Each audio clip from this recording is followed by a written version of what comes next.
قرآن پہنچایا جائے۔ اس کو تھوڑا اور کھولتا ہوں، محبت کیا ہے، محبت کا معنی کیا ہے۔ ہمیں جب کسی سے محبت ہوتی ہے، محبت کی بہت سی شرائط لکھی ہیں، مگر ان میں ایک شرط ہے کثرت ذکر محبوب۔ جس سے محبت ہوتی ہے بار بار اس کا ذکر کرنے کو جی کرتا ہے، بات گھما پھرا کے بس اسی پہ آتی ہے۔ دنیا میں ایک مجنوں ہوا ہے، دنیا میں ایک، وہ ہر بات میں اپنی لیلا کا ذکر کرتا تھا، دنیا کا عاشق تھا، دنیا کی محبت تھی۔ اور اگر ہمیں قرآن سے محبت ہے تو پھر کتنے لوگ ہیں جو محبت کا حق ادا کرتے ہیں۔ کوئی ایسے ہیں جن کی صبح و شام قرآن کی تلاوت کرتے گزرتی ہے، ہمیں تو عمریں گزر گئی، قرآن کی زیارت بھی نہیں کی ہوگی۔ ہم آئے تھے چلے 2 سال کے لیے جاپان جائیں گے، تھوڑے پیسے کمائیں گے، واپس آ جائیں گے۔ ہم تو ان پیسوں کے لالچ میں قرآن کا سب کچھ ہی بھول گئے۔ محبت جس سے ہوتی ہے، اب ایک مثال دیتا ہوں آپ کو، پردیس میں آپ بستے ہیں۔ ایک زمانہ تھا کہ جب کوئی پردیس میں آتا وہ گھر خط لکھتا۔ میرے والد صاحب خود 13 سال کویت رہے ہیں، بہت چھوٹے تھے، بہت چھوٹے تھے، وہ زمانے کی بات ہے۔ گاؤں میں ایک ہی بندہ پڑھا لکھا ہوتا تھا جسے کہتے تھے چوکی دار، وہ جو بڑا ہوتا ہے، اعلان کرنے والا، بچوں کے نام لکھنے والا، ایک ہی بندہ ہوتا تھا بڑا نا، پٹواری یا جو اس کا نام رکھا ہوتا تھا۔ خط آتا، اب ماں کا بیٹا پردیس میں جاتا، خط آ گیا، اب ماں سب سے پہلے اس کے پاس جاتی، یہ میرا خط پڑھ کے دکھائیں۔ بیٹے کا حال احوال ہوتا، ماں میں ٹھیک ہوں، تندرست ہوں، سارا کچھ ہوتا۔ ماں خط سنتی، پھر اسے پتہ چلتا فلاں گھر کی ایک بچی پڑی ہوئی ہے، اس کے گھر چلی جاتی، کہتی یہ ذرا خاتے پڑھ کے سنا۔ بات وہی ہے، ماں نے سنا، پھر کسی اور گھر میں پتہ چلتا فلانے کا منڈا پڑے آیا ہے، اے پتر خاتے پڑھ، خط بیٹے کا ہے، بار بار سنتی ہے۔ یہ تو ماں اور بیٹے کی محبت ہے۔ اور وہ خط جو خدا نے مصطفیٰ کے نام لکھے، 23 سال لکھتا رہا، ان خطوں کو کتنا پڑھتے ہو؟ غلام نے لپیٹ کے رکھا ہے، چومنے چاٹنے کے لیے، جھوٹی قسمیں اٹھانے کے لیے، تعویذوں کے لیے۔ قرآن اس لیے تو نہیں آیا، وہ تو مردوں کو زندہ کرنے کے لیے آیا، مردہ قوموں کو زندگی دینے کے لیے آیا۔ مگر ہم قرآن کو یاد کب کرتے ہیں؟ جب بابا جی مرتے نہیں ہیں، روح اٹکی ہوتی ہے، کہتے سورہ یاسین پڑھو چھیتی مرے گا۔ یار کیسے مسلمان ہو؟ وہ لوگ جو قرآن کو نہیں مانتے، انہوں نے قرآن کو دی بک آف سائنس کا درجہ دے کے لیبارٹریوں میں رکھا ہے، اس قرآن کو پڑھ کے چاند پہ چلے گئے، اور تم لوگ ابھی تک محبت کا یہ حق ہے۔ ہماری محبت تو اتنی بھی نہیں، روکھی سوکھی محبت چلو بندہ کر لے۔ اللہ رب العزت نے 5 وقت کی نماز فرض کی ہے، کتنے لوگ جو نماز پڑھتے ہیں؟ اپنا اپنا محاسبہ خود کرے۔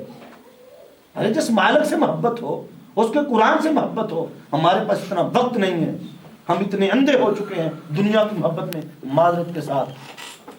سچی باتیں کھری ہیں، لگتی بری ہیں، مگر میرا منصب ہے آپ تک پہنچاؤں۔ 5 وقت کی نماز کا وقت میسر نہیں ہے۔ ہفتے بعد مسجد کو جانے کی توفیق ہوئی تھی جمعہ والے دن، اور وہ بھی جب امام صاحب سلام پھیرتے ہیں نا، تو شیطان اندر اتنا داخل ہو چکا ہے، وہ کہتا مسجد سے بھاگو۔ سنتے بھی نہیں پڑتے، شریعت بھی اپنے اپنے پسند کی رکھی آتی ہے، پھلانگ کے نکل جائیں گے کہ کہیں یہاں سے گاڑی نہ نکل جائے، اور یہ گاڑیاں سب کچھ ادھر ہی رہ جائے گا۔ جس مالک نے اتنا کچھ عطا کیا ہے، اس سے محبت اتنی تو ہو، مسجد میں جا کے نماز تو پورے طریقے سے ادا کریں۔ ہماری نماز بھی ایسی ہے، یوں لگتا ہے جیسے چابی لگا کے چھوڑا ہوا، کوئی جاپانی بٹاوا لگا ہوا ہے، بس ٹکریں لگائیں اور ہو گیا، نہ دعا نہ سلام۔ اللہ کی بارگاہ میں سخیوں کے سخی کی بارگاہ میں آنا ہے، کچھ تو ادب ہو، سر پہ ٹوپی ہو، کچھ تو لحاظ ہو۔ ہمیں اتنا لحاظ بھی نہیں ہے اللہ کے گھر کا بھی۔ اور جو قرآن نامہ، وہ نامہ بر جس نے حبیب کے نام لکھے، اور کیسے کیسے خط لکھے، ہم نے انہیں لپیٹ کے رکھا ہوگا، غلافوں کے اوپر گرد و غبار چھٹی ہوگی۔ یہ بات یاد رکھ لیں، ہر شخص اپنی بیٹی کو جہیز میں قرآن دیتا ہے، مگر کبھی قرآن پڑھانے کی ہم نے کبھی کوشش نہیں کی۔ جس سے محبت ہوتی ہے، پھر صبح و شام اس کی زیارت کو جی کرتا ہے۔ کر کے تو دیکھیں ذرا، قرآن کرے تو صحیح۔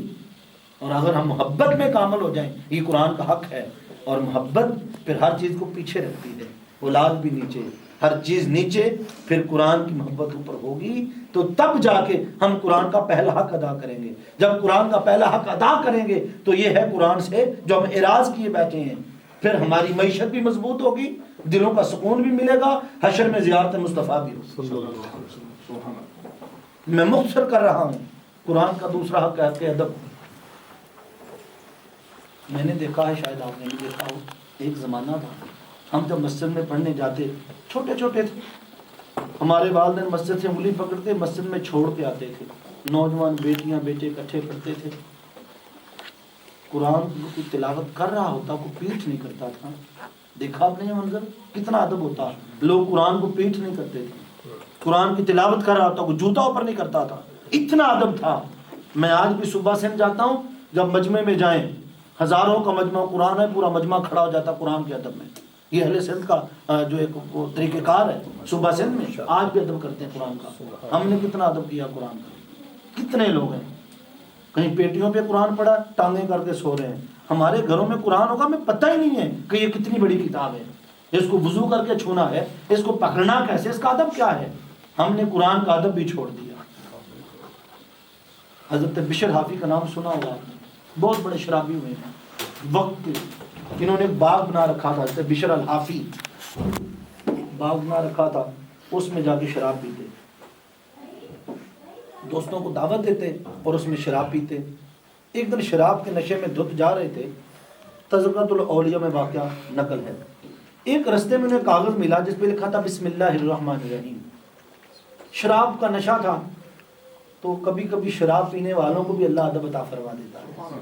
انہوں نے دیکھا کہ تو اللہ کا قرآن ہے، انہوں نے وہ ٹکڑا پکڑ لیا، گھر لائے، اسے صاف کیا، دھویا اور اسے اونچی جگہ پہ رکھ دیا، اور پانی تھا، کہنے لگے میں نے ساری عمر شراب ہی پی ہے، یہ اللہ کا کلام دھویا، چلو پی لیتا ہوں کہیں نیچے گروں بے ادبی نہ ہو جائے۔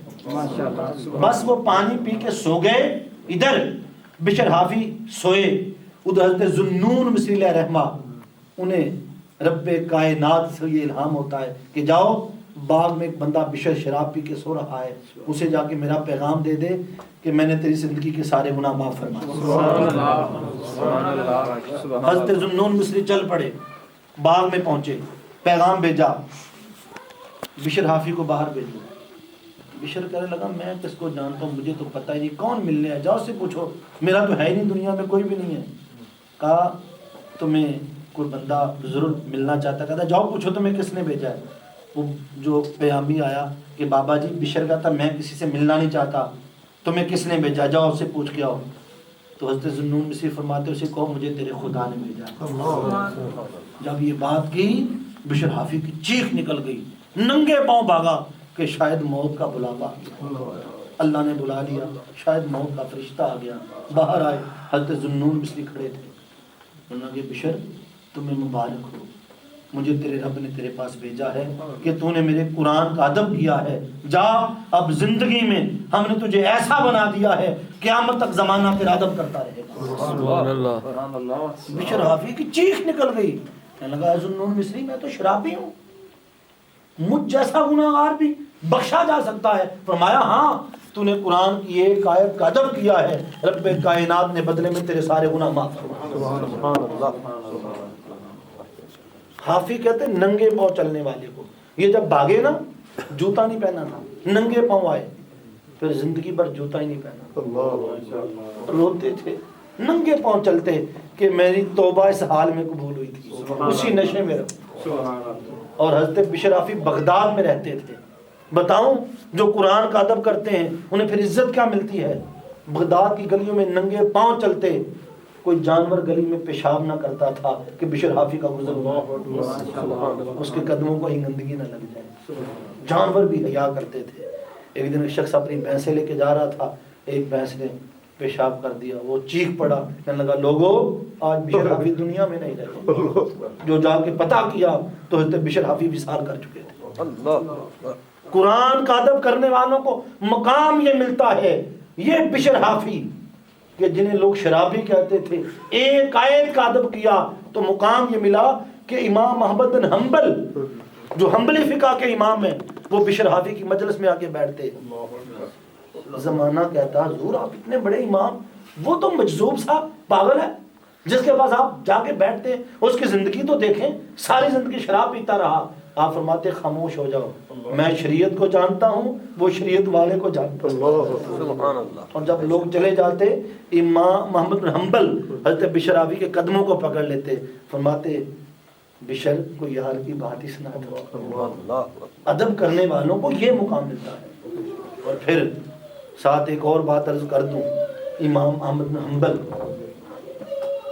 رضی اللہ تعالیٰ عنہ کی مجلس لگی تھی، ایک پردہ پوش خاتون آ گئی، میری بیٹیاں بات غور سے سنیں، اس نے کہا بابا جی میں نے ایک مسئلہ پوچھنا ہے۔ امام محمد حنبل نے فرمایا بیٹا پوچھو کیا مسئلہ ہے؟ کہنے لگی بابا جی میں اپنی چھت پہ بیٹھ کے چاند کی روشنی میں چرخہ کاٹ کے سوت بناتی ہوں، ہر رات میرا یہی معمول ہوتا ہے، جب چاندنی رات ہوتی ہے چرخہ تیز چلتا ہے سوت کاٹ لیتی ہوں۔ میں رات اپنی چھت پہ سوت کاٹ رہی تھی، بادشاہ گلی سے گزرا، اس کے ساتھ کچھ لوگ تھے جن کے ہاتھوں میں مشلیں تھیں، ان کی روشنی میری چھت پہ پڑ گئی، میں نے جلدی تیزی میں 3 پونیاں کاٹ لی ہیں۔ بابا جی میں رات سے سو نہیں سکی، یہ بتائیں وہ سوت میرے لیے حلال ہے کہ حرام ہے؟ میں اس روشنی میں جو میری چھت پہ آ گئی سوت کاٹ بیٹھی ہوں، یہ بتائیں وہ میرے لیے حلال ہے کہ حرام ہے؟ امام محمد بن حنبل کھڑے ہو گئے، کہنے لگے مسئلہ میں تجھے بعد میں بتاؤں گا، پہلے یہ بتا کہیں تو بشر حافی کی بہن تو نہیں؟ کہاں میں اسی کی بہن ہوں۔ تو میں دنیا میں اگر تقوی کے اس مقام پر کو ہو سکتا ہے تو بشر حافی کی بہن ہو سکتی ہے۔ فرمایا اور ہوتے ان کے لیے جائز تھا، مگر تو بشر حافی کی بہن ہے، تیرے لیے حرام ہے۔ یہ مقام ملا قرآن کا ادب کرنے والوں کو، دنیا میں عزت ملتی ہے۔ آپ دیکھ لیں جو قرآن کے نوکر بنے، قرآن کے خادم بنے، وقت کے بڑے بڑے بادشاہ ایان سلطنت ان کے قدموں میں بیٹھتے ہیں، اور قرآن کے نوکر وہ منبر پہ بیٹھتے ہیں، دنیا میں عزت ملتی ہے۔ اور مرنے کے بعد بھی محمود غزنوی بہت بڑا بادشاہ گزرا ہے، جب یہ مرا کسی نے خواب میں دیکھا جنت میں پروں سے اڑ رہا ہے، اتنا بڑا مقام کیسے پا گیا؟ کہنے لگا قرآن کے ادب سے۔ وہ کیسے؟ کہنے لگا میں ایک رات کہیں سفر میں تھا، ایک جگہ مجھے قیام کے لیے جگہ ملی، جب میں سونے لگا تو کمرے میں قرآن پڑھا تھا، میرے دل میں خیال آیا محمود غزنوی ادھر تو سوئے گا، کہیں تیری ٹانگیں اس طرف نہ ہو جائے، قرآن کی بے ادبی نہ ہو جائے۔ کہتے میں آدھی رات تک بیٹھا رہا قرآن کے ادب کے لیے، پھر میرے دل میں خیال آیا کہ میں ایسا نہ کروں قرآن کو کہیں اور رکھوا دوں، خود تو سو جاؤں۔ پھر خیال آیا اتنی خود غرضی، اپنے آرام کے لیے اللہ کے قرآن کو باہر رکھے گا۔ کہنے لگا میں ساری رات قرآن کے ادب میں بیٹھا رہا، رب کائنات نے اس ایک رات کے ادب کے صدقے مجھے جنت میں پر عطا فرما دیا۔ قرآن کا ادب کرنے والوں کو دنیا میں بھی بلائی ہے اور آخرت میں بھی بلائی۔ ہم نے قرآن کا یہ حق بھی کھا لیا، ادب چھوڑ دیا۔ گھروں میں ادب تھا، اب ادب نہیں ہے، قرآن رکھنے کا ادب نہیں ہے، قرآن پڑھنے کا ادب نہیں ہے، پڑھانے کا ادب نہیں ہے، سیکھنے کا ادب نہیں ہے، سکھانے کا ادب نہیں ہے۔ ہم نے قرآن کو بھی ایک عام کتاب کی طرح سمجھ لیا، حالانکہ قرآن کا حکم ہے کہ اسے طہارت پر چھوا نہ جائے، پڑھا نہ جائے۔ اور پھر قرآن کا حق کی تلاوت، اسے پڑھا جائے۔ اگر اس درس قرآن میں آ کر بھی ہمارا قرآن سے تعلق نہیں جڑتا، اب تو مشکل ہی نہیں ہے۔ آپ کے موبائل ہیں، ان کے اندر قرآن ہے، ڈیجیٹل قرآن ہے، آپ اپنے پاس رکھیں۔ گاڑیاں آپ سب کے پاس ہیں، جہاں گانوں کی سیڑیاں رکھی ہیں ایک قرآن کی بھی رکھ لیں، گانے بھی سنتے ہیں ساتھ قرآن کی بھی تلاوت سن لیں۔ مگر ہمارا دل اتنا پتھر ہے، بدبختی ہماری آنکھوں پہ اتنے پردے ڈال چکی ہے، قرآن کی تلاوت والا چینل کھل جائے ہمارا بٹن ہی دب جاتا ہے، کئی کانوں میں آواز نہ پڑ جائے۔ تلاوت کرنا تو دور کی بات ہے، ہم قرآن کی تلاوت کرنے والوں کا مذاق کریں گے، درس قرآن کا مذاق اڑائیں گے۔ لے جی یہ بڑے آگے درس قرآن کرنے والے، یہ حلقہ اسامہ بن زید والے، کیا کجے پہلے انہوں نے کیا سکھا دیا لوگوں کو؟ ارے خدا کے بندو یاد تو کرو، یہ قرآن ہے۔ اسی قرآن کی آواز سے عمر فاروق اعظم بنے۔ جاؤ تاریخ کے اوراق اٹھا کے پڑھو، قرآن کی آواز کانوں میں پڑی، عمر فاروق اعظم بن گئے۔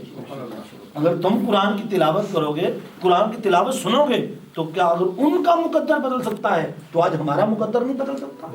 ہمارے سیاہ دل سفید نہیں ہو سکتے؟ عمر فاروق رضی اللہ تعالیٰ عنہ ننگی تلوار لے کر جا رہے ہیں، نعوذ باللہ آج میں محمد مصطفیٰ صلی اللہ علیہ وسلم کا سر قلم کر دوں گا۔ رستے میں کسی سے ملاقات ہوئی کہ عمر آج تو چہرے پہ رنگ ہے، کہاں جا رہے ہو؟